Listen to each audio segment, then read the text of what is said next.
Nós estamos tratando de um tema tão importante e tão lindo, que são as promessas de Jesus. E nós já vimos várias dessas promessas, a promessa do Espírito Santo, a promessa da paz, a promessa da resposta de oração. E hoje nós vamos falar da promessa de Jesus, que é a alegria. Eu li essa história, que é cômico-trágica. Pessoalmente não acredito que seja uma história real, mas ela é cômico-trágica, porque ela conta o seguinte, que um homem ele estava numa ponte, tão desesperado, que você sabe, desespero é contagioso. Cuidado. Desespero é contagioso. Quando você dá muita atenção à voz do desespero, você corre o risco de ser contaminado. Dá aquele estouro da boiada, sai todo mundo assustado. Não é assim? Show, em eventos. Desespero é contagiante. E esse homem estava na ponte, dizendo que ia se jogar de lá. Então chamaram um negociador, um especialista, para conversar com ele. E o homem foi se aproximando, o especialista foi se aproximando dele devagar. Sabe assim, centímetro após centímetro, falando com ele num tom aceitável. E quando finalmente ele chegou perto, ele disse assim: meu amigo, eu sei que a vida tem seus desafios, mas não é possível que a sua dor seja tão grande a ponto de você querer se jogar dessa ponte. E conte a sua história. E o homem começou a contar. Ele disse: a minha esposa me abandonou, me trocou pelo meu melhor amigo. A minha família me abandonou depois que eu perdi o trabalho. Os meus vizinhos desertaram. Eu não tenho ninguém para me dar apoio. E por 30 minutos ele ficou compartilhando todas as suas dores. Depois de 30 minutos, os dois pularam da ponte. Imagine isso. Desespero é contagioso. A Bíblia é muito sincera. A Bíblia não é um livro de contos de fada, um livro de mágica. A Bíblia é sincera, Jesus é sincero.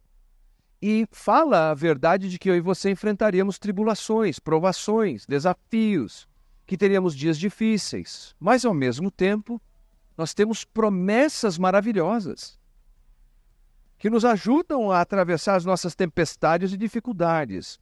E por isso é tão importante que conheçamos essas promessas. E quando Jesus estava reunido com seus discípulos naquele cenáculo, eu gosto de dizer que o cenáculo é uma espécie de salão de festa, um lugar onde as pessoas tomavam as suas refeições importantes, faziam as suas celebrações religiosas. Naquele caso era a celebração da Páscoa, a última ceia de Cristo e a instituição da ceia do Senhor. Ali Jesus tem uma conversa amigável, aquela que nós costumamos ter com gente querida quando sentamos à mesa e abrimos o coração e trocamos as nossas experiências enquanto comemos alguma coisa. Jesus fez isso. Ele vai conversando com seus discípulos, apenas os discípulos. Não há uma multidão ali. Gente próxima, gente que andou com ele por 3 anos.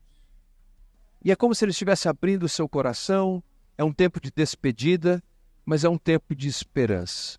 É ali, nesse contexto, que Jesus vai apresentando algumas promessas e nos dá essa promessa maravilhosa. Abra sua Bíblia, Evangelho de João, capítulo 16, a partir do versículo 16.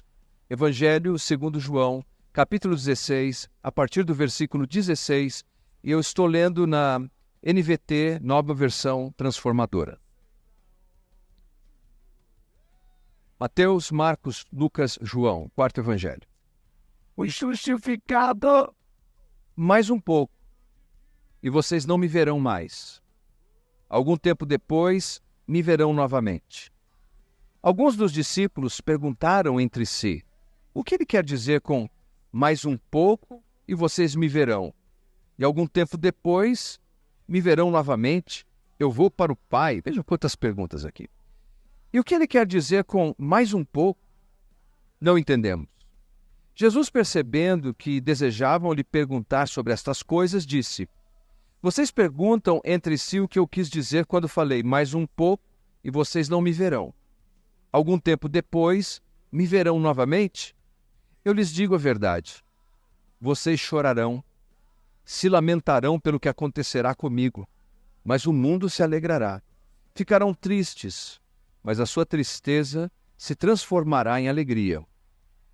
No trabalho de parto, a mulher sente dores, mas quando o bebê nasce, a sua angústia dá lugar à alegria, pois ela trouxe ao mundo uma criança. Da mesma forma, agora vocês estarão tristes, mas eu vos verei novamente. Então se alegrarão e ninguém lhes poderá tirar essa alegria. Note que Jesus fala nesse texto, nesse pequeno trecho que lemos, ele fala sobre ausência, tristeza, mas fala de alegria permanente. Uma alegria que ninguém poderia tirar. Essa é uma promessa muito grande. Alegria que ninguém poderia tirar da nossa vida. Precisamos entender que alegria é essa. O que Jesus quis dizer com isso? Então eu quero chamar a sua atenção primeiro para a incerteza dos discípulos. João 16:16 diz assim: mais um pouco e vocês não me verão mais. Algum tempo depois me verão novamente. Essa expressão de Jesus é uma expressão que tem sido objeto de debate entre muitos estudiosos da Bíblia. O que ele quis dizer com isso? Daqui a pouco vocês não me verão mais por um tempo e depois vocês me verão novamente. Algumas possibilidades. Primeiro, é possível que Jesus estivesse falando da sua ascensão. Você se lembra? Jesus foi injustamente julgado, crucificado, morto, sepultado.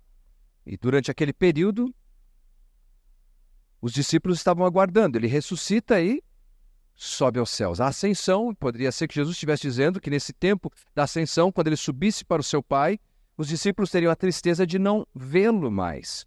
Porém, no Pentecostes, em Atos capítulo 2, quando o Espírito Santo veio na experiência dos crentes, então eles viram, por assim dizer novamente, Jesus na pessoa do Espírito.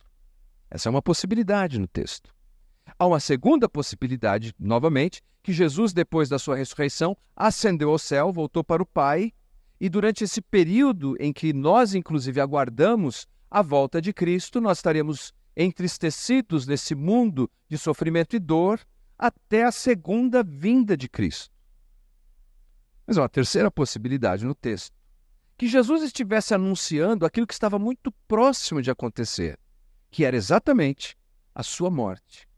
E que esse período da morte seria um período de profunda tristeza até que os discípulos encontrassem Jesus novamente naquele domingo maravilhoso da ressurreição. Seja o que for que Jesus estivesse dizendo aqui nesse contexto, porque nós não podemos afirmar com absoluta certeza, porque os três cenários são possíveis no texto, mas eu quero chamar a sua atenção do seguinte, que se os teólogos e exegetas e intérpretes da Bíblia hoje têm dúvida, nós não precisamos ter qualquer dificuldade quanto a isso.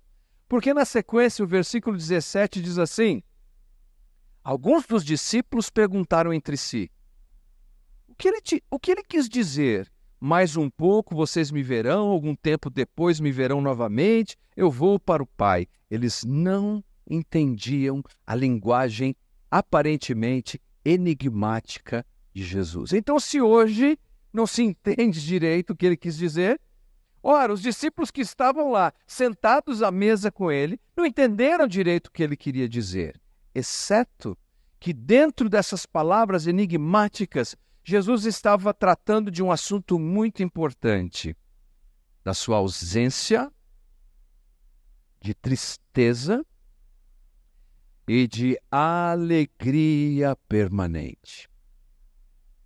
Mas eu fico feliz de ver que nós não somos os únicos que não entendemos o caminho de Deus. Já se sentiu assim? De falar, não entendo por que Deus está fazendo desse jeito. Eu não entendo porque Deus está guiando a minha vida dessa maneira. Em Isaías capítulo 55 tem um texto muito conhecido e maravilhoso. O texto de Isaías 55 é um texto de esperança graciosa. Deus faz tantas promessas maravilhosas ali, ao ponto de dizer que se o perverso se convertesse, Deus ofereceria a ele misericórdia. E então o profeta sintetiza essa ação generosa e graciosa de Deus dizendo assim, 55, do 8 em diante. Meus pensamentos são muito diferentes dos seus, diz o Senhor, e meus caminhos vão muito além dos seus caminhos.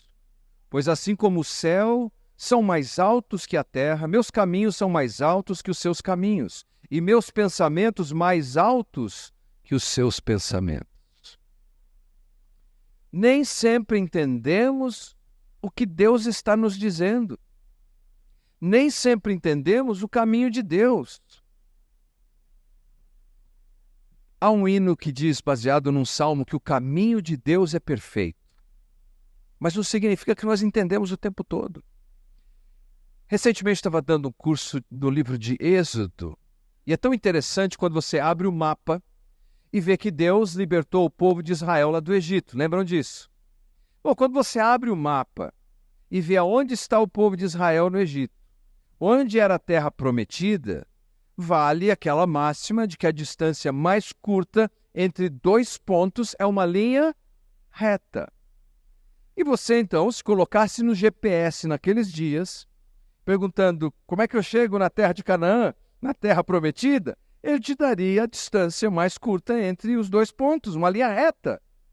E você sairia do Egito e numa linha reta iria direto até a terra prometida de Canaã. E veja que curioso, isso levaria talvez algumas poucas semanas. Mas o que Deus fez?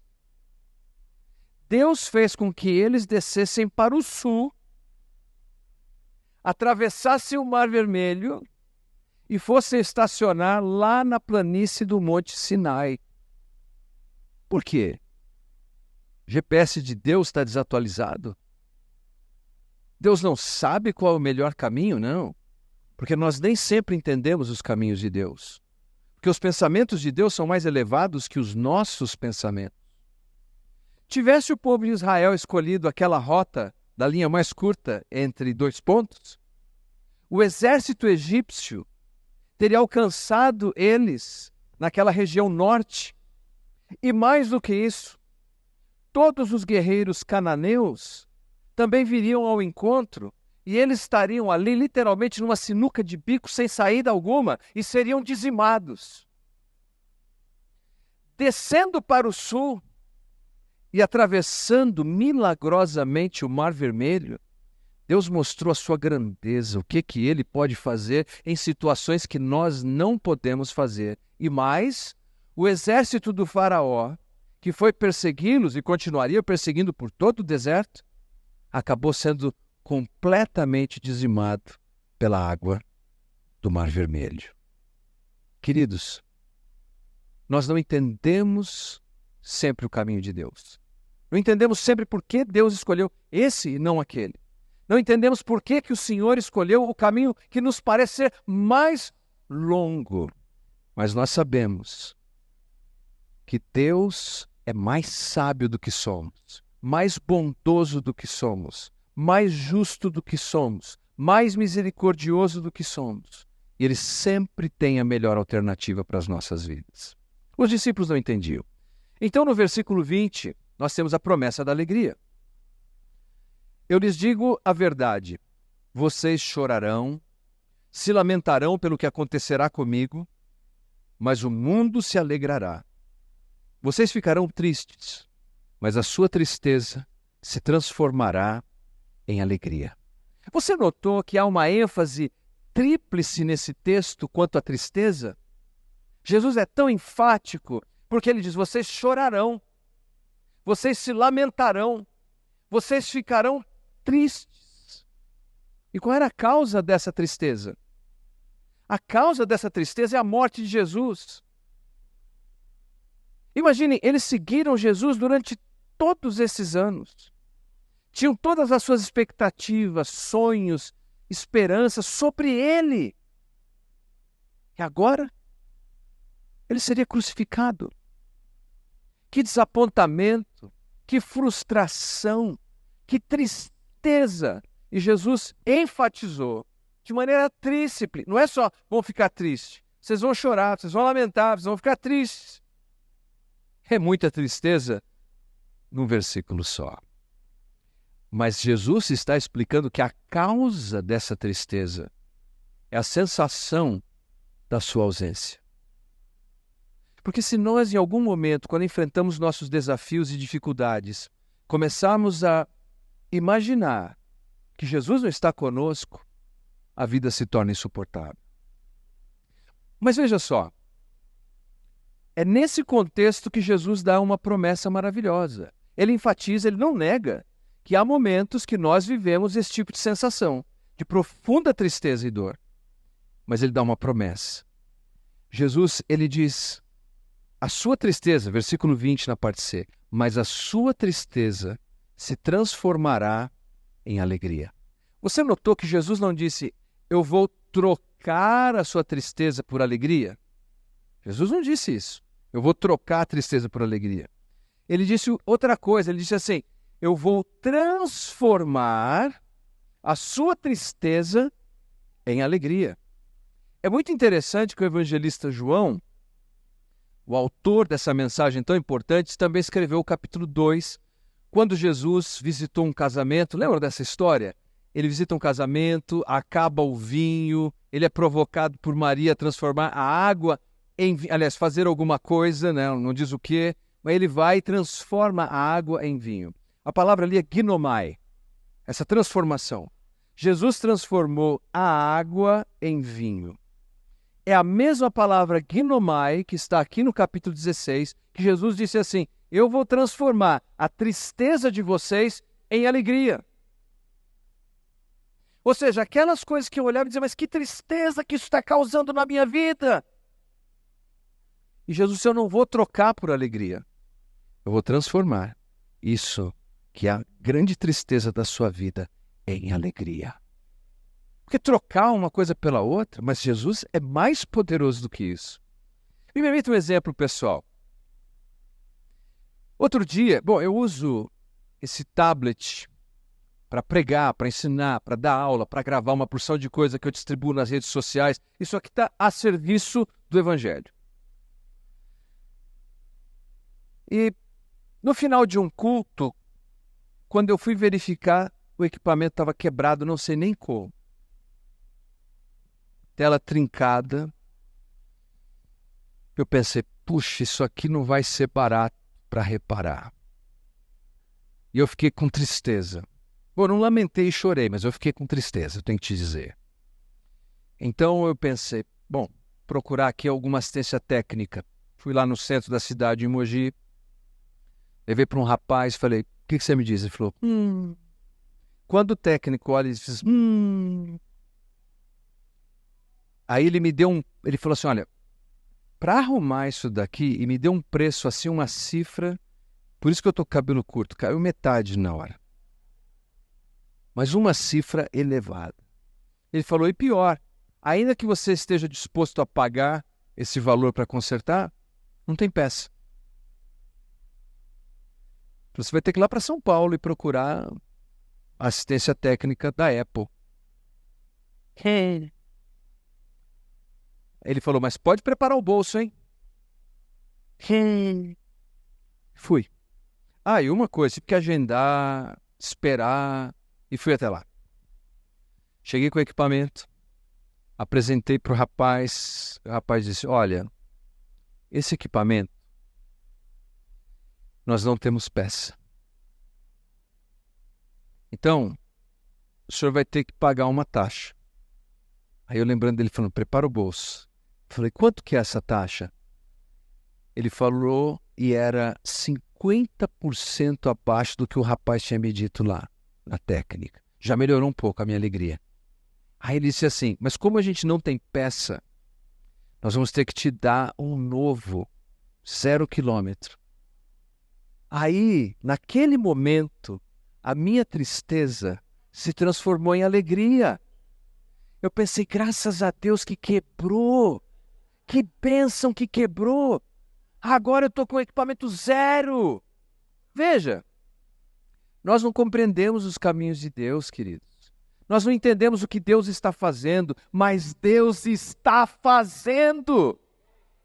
E Ele está no negócio de transformar tristeza em alegria. Não é só trocar, é transformar. Isso aqui me causou tanta tristeza, mas veja a alegria que Jesus transformou aqui. É por isso que quando nós olhamos no Evangelho, nós nos deparamos com a descrição dos discípulos muito tristes por ocasião da morte de Jesus. Muito tristes, abatidos, fugiram. Somente João ficou aos pés da cruz. Eles fugiram igual ao rato com medo no convés de um navio que está afundando. Mas depois da ressurreição, depois da presença do Espírito Santo na vida deles, você não encontra uma passagem, uma pregação dos discípulos que fale com tristeza sobre a morte de Jesus. Aliás, uma das canções foi cantada aqui, eu não me lembro qual foi, Marcelo. Cadê o Marcelo ali? Marcelo, uma das canções falava sobre a morte de Jesus assim, com gratidão, com alegria, com satisfação. O que mudou?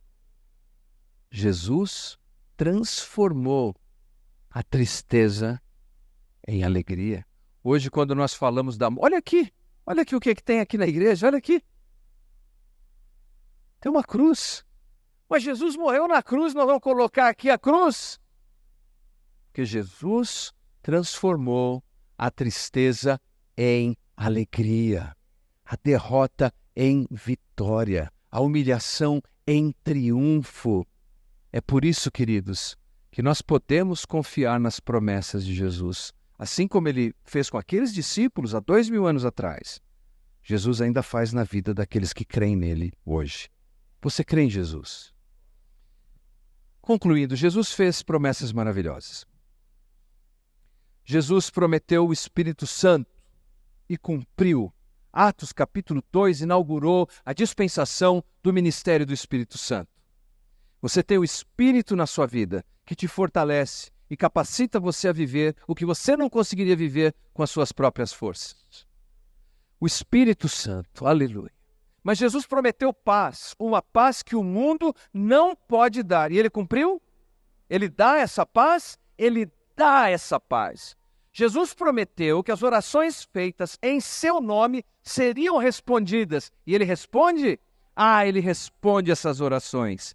E Jesus prometeu que transformaria tristeza em alegria. Eu creio nisso. Eu creio de todo o meu coração. Há uma oração antiga que enfatiza a esperança que nós temos em Cristo. Essa oração diz assim: porque Cristo ressuscitou, Cristo está comigo, Cristo está diante de mim, Cristo está atrás de mim, Cristo está em mim, Cristo está embaixo de mim, Cristo está sobre mim, Cristo está à minha direita, Cristo está à minha esquerda, Cristo está quando eu deito, Cristo está quando eu me sento, Cristo está quando eu me levanto, Cristo está no coração, Cristo está nos lábios, Cristo está nos olhos, Cristo está nos ouvidos, Cristo está na minha vida. Aleluia! É isso que eu e você precisamos pensar todos os dias. Nós não somos reféns das circunstâncias. Não somos. Nós somos servos do Cristo vivo. E é isso que nos dá essa alegria permanente. Ele disse: ninguém pode tirar essa alegria de vocês. Ouça bem, ninguém pode tirar. É você que pode abrir mão. Porque quando você coloca a sua esperança e expectativa nas coisas deste mundo, então você está perdendo a chance de desfrutar da alegria que somente Jesus pode nos dar. A certeza que Jesus vive é que nos garante que Ele transforma água em sumo de uva, pecador em santo, lutas em oportunidades, e tristeza em alegria. Vamos colocar em pé.